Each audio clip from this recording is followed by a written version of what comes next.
And joining me now to discuss is Ambassador Sam Brownback, chairman of the National Committee for Religious Freedom and former U.S. Ambassador at Large for International Religious Freedom. Ambassador, great to have you back on. No, it's a pleasure to join you, Tracy. Always good to be on the show. We always love having you. So tell us, why exactly was this committee formed and why now? Well, we're seeing a decline in religious freedom in the United States, and this is the cornerstone nation on religious freedom. If the United States starts to slip on this, it will have ramifications around the world, and we're seeing it slip. We're seeing synagogues attacked just this last weekend, and we need people to have a fundamental respect for the institutions, but also the practice of religious freedom. That's so central, and we're seeing it slip, and so really felt like now is the time we needed to get this launched. Yeah, I want to go back to that, what you just mentioned about the synagogue attacks. I mean, really right on the heels of Religious Freedom Day that happened on Saturday. I know you were in sort of a similar situation when you were governor of Kansas. Talk about that and your reaction to what happened on Saturday at that synagogue in Texas. Well, while I was governor of the state of Kansas, I had a synagogue attacked in my state. A shooter showed up looking to shoot and kill Jews. Now, he ended up shooting Christians, but his objective was to shoot and kill Jews. And as governor, boy, I immediately went over to that synagogue and I told people, we are going to stand with you. We support your right to be able to practice your faith freely and openly. That's another key piece of it. And we're going to provide additional protection here for you.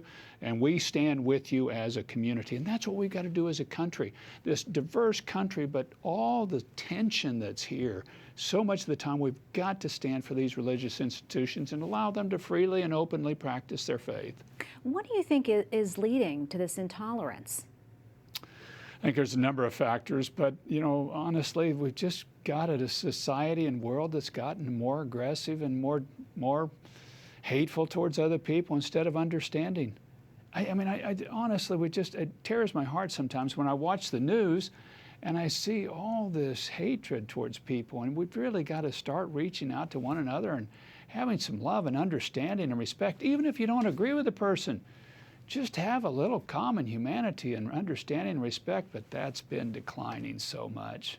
Yeah, and I know that you're trying to do that with this committee. It's a bipartisan committee. Talk a little bit more about that and why that's so important. This is an American right. It's not a Republican, a Democrat right. This is an American right. It's your First Amendment right. It was a genius piece of the founders to see they weren't going to establish a church and they were not going to limit the free exercise of that. And that together allowed this great diverse nation to grow and prosper and create hospitals and schools and other things that religious institutions do.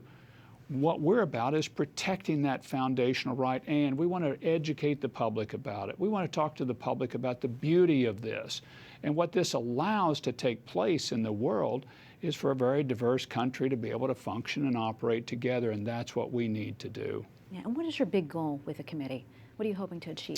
You know, I really hope that we can help educate the public about this right, but also that we can get people to say, yeah, that's a fundamental right, and I want to stand for it, even if I'm not a religious person, or if I am a religious person. I want to stand for this. This is about what America stands for. It's a fundamental human right, and it's one around which you build the other human rights. So we're just trying to get back to the basics and shore up the cornerstone and the foundations of the Human Rights Project worldwide. They're based in the United States. They start and they grow here. We got to shore up our own foundation.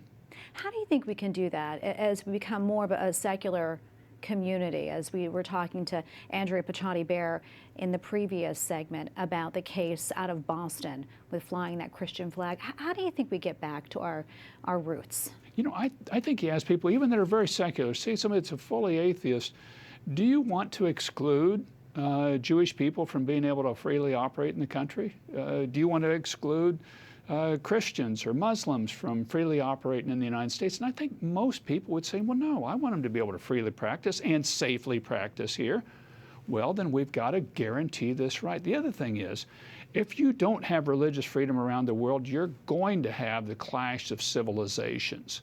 You're going to see this big fight taking place between Christianity and Islam or atheists and other people of faith as their values clash. You got to protect the ability to be able to practice your faith even if you disagree with the other person.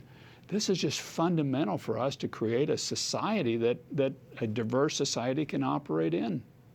We have probably about 30 seconds or so left, but wondering, any final thoughts? What do you want folks to know? I want them to join. I want them to join the cause. And they can go on our website, thencrf.org, thencrf.org. And I want to join them, want them to help. This is a grassroots movement. We're going to organize in states. We'll have Virginians and New Yorkers for religious freedom. I want them to come on that site and say, look, I'm willing to fight to preserve this fundamental human right, and I'll join in and help the cause. Well, Ambassador, thank you so much for coming on. We appreciate it. Thank you for all you do. God bless you. God bless you. Thank you very much.